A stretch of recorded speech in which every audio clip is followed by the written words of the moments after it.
Ay,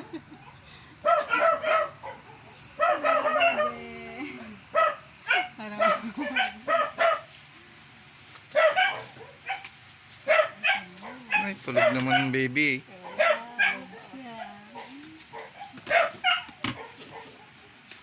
Pasok. Pasok, pasok. Wow. Tulog ang baby namin ah. Uy. Uy, gising na.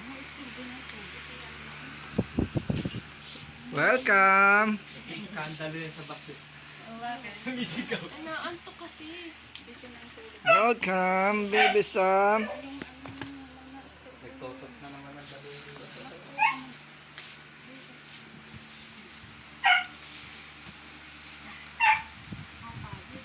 Ilang oras din ang biyahe mo? Apat. Oo, saglit mo yung apat. Dito, buti nga daw lang kayo. Nakasakay po kami kagad. Nung nakaraan po kasi naghintay.